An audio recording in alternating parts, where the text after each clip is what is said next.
The target audience for this camera is really a new user.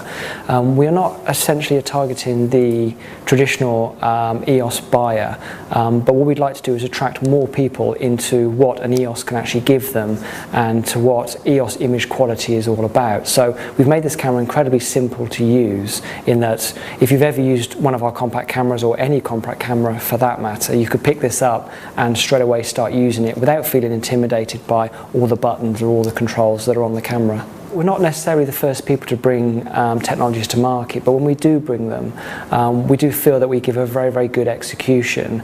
We wanted to launch some of the other technology that we had. Say for instance the hybrid AF system, we've got that on the 650D, which we launched a few months ago, and we obviously wanted to use that technology in this camera. So we wanted to make sure that the technology was there, so that when we create this product, it is the best that we could actually do. It shares the same processor as well, our Digit 5, which we launched end of last year, and obviously we wanted to have that in this type of product as well, to once again make it the best we could produce. The performance of this camera should be very, very similar to the 650. As this camera has the same processor and the same sensor inside it, we're expecting this camera to give you almost exactly the same image quality. It has the same ISO performance up to 25,600, so it should work in a very, very similar, if not exactly the same way. The reason why there's no flash inside this camera is really we decided to try and make the body as small and as compact as possible.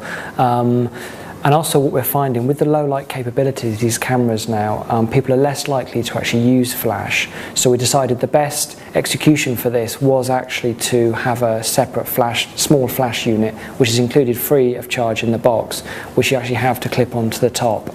This also gives us the ability with the hot shoe to make it compatible with all of our other flash units as well, so our other speed lights and also our GPS transmitter as well. Now, looking at the feedback we have actually been getting from this camera, we may need to look into whether a viewfinder option for this could be worth doing, but as things stand at the moment, we've decided to go down the route of no optical viewfinder, as we feel that the target market for this camera would benefit more from having the larger screen and a smaller size body.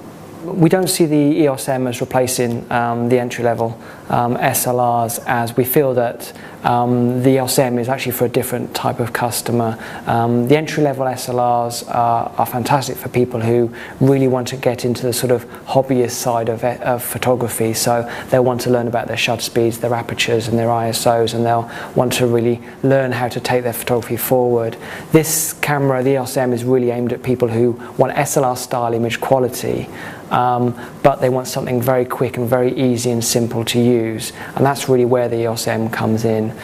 With this in mind, the EOS M is still capable of giving you full control over shutter speeds, aperture, ISO. You've got program mode, you've got fully manual on this camera. It's all still here, but it is all internal, it's all done through the touch screen.